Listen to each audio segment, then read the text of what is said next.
Despite being a member of the Arab League, Somalia's main language is Somali. The only Arabic speakers are people who've studied the language or lived in Arab countries. In 1884, the United States and 13 European countries met in Berlin. Their aim, to divide the African continent between them. They divided what we know as Somalia into 3 provinces, each ruled by a different European country.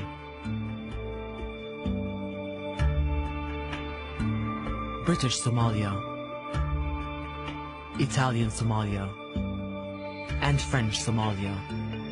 The mainly Somali region of Ogaden was taken by the Ethiopian Empire and the NFD by Kenya.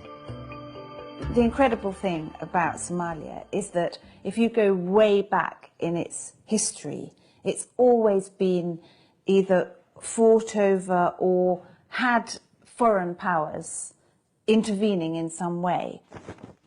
Both British and Italian Somalia gained independence in 1960.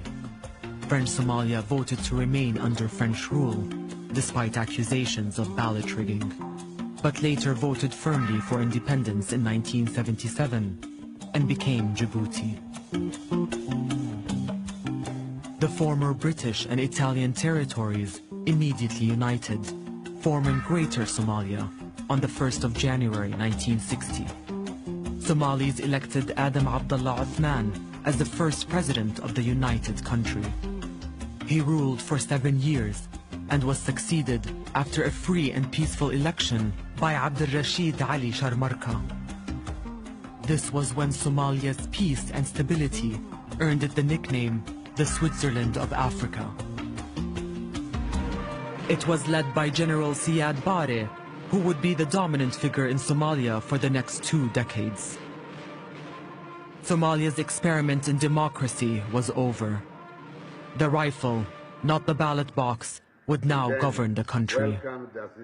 Barre dissolved parliament, suspended the constitution, banned political parties, arrested politicians, and limited press freedom.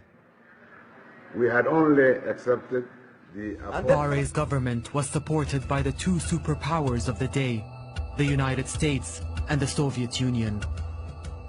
It built the country's infrastructure and radically improved literacy.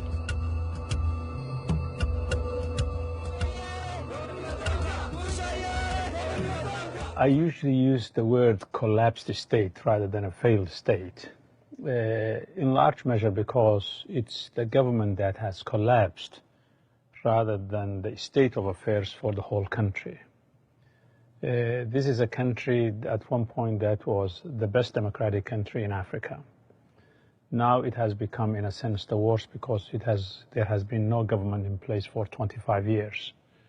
And so the absence of government means there are no public schools, there are no public security services, there are no public health facilities, there are no public sort of environmental protection, there are no infrastructure that's being built by the state. So the absence of the state means that the government has collapsed, but society is trying to make a life in the midst of that madness. Because of the nature of the Somali people, and because the fact that they have been a nation prior to the formation of the state, the modern state system has collapsed, but the nation itself did not collapse.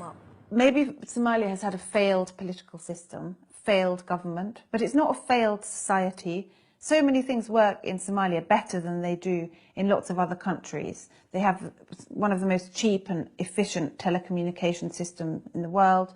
Their remittance system is incredible. You can pay mobile payments in Somalia that you can't do here. You can go to get your petrol, and you just pay by your phone.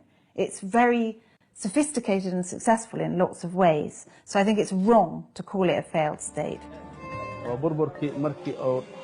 dhacay kadib waxaa dhacday markii dadka kalluumaysatada ay baddi ay ku nabadgeli waayeen oo maraakiib shisheeye oo kalluumaysi sharci darro baddeena ku haya ay qalabkii kalluumaysiga ay baabi'iyeen oo dooyihii ay jijibiyeen oo dadkii ay biyo kuleel ay ku shubeen waxay khasab ku noqotay dadka kalluumaysatada inay iska difaacaan maraakiibta sharci darrada ku kalluumaysanaysa. Markeedii ugu horeysay maraakiibta kalluumaysiga la qabtay, dad oo gadooday oo shabaagtoodii la baabi'iyey oo maslaxadoodii badda la burburiyey ayaa waxay goosteen inay ka dagaalamaan oo ay ka dhiidhiyaan.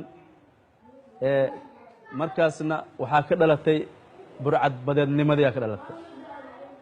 meesha ugu horeysay burcad badeednimo ay ka dhalatay waxay ahaaday dhinaca badda cas.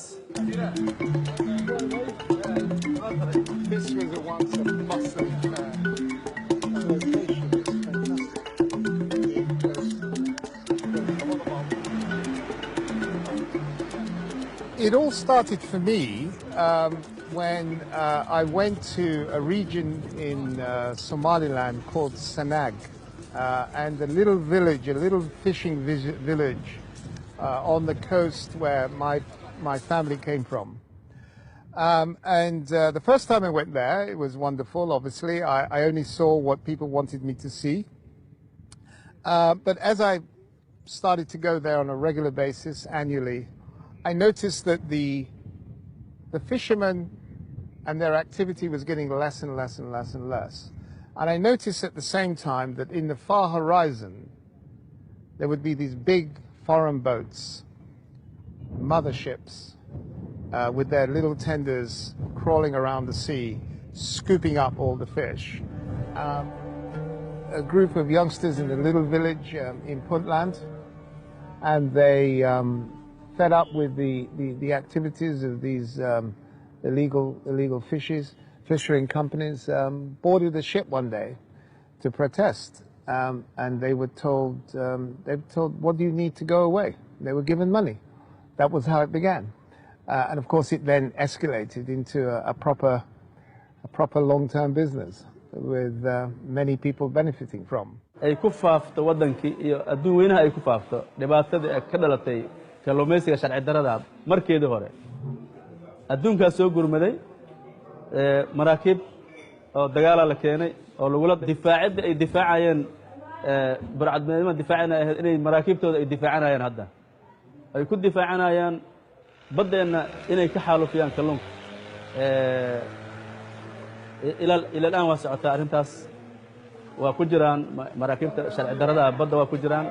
International community talks about Somali pirates. There are 4 kinds of pirates, if you study this. And the most costly pirates are not the Somalis who hijack the ships, are the Italians, the Spaniards, the Belgians, the sort of Chinese, the Indians, the Tanzanians, the Egyptians, and everybody else who is looting the Somali waters. And guess how much they take away every year in free fish? $500 million every year.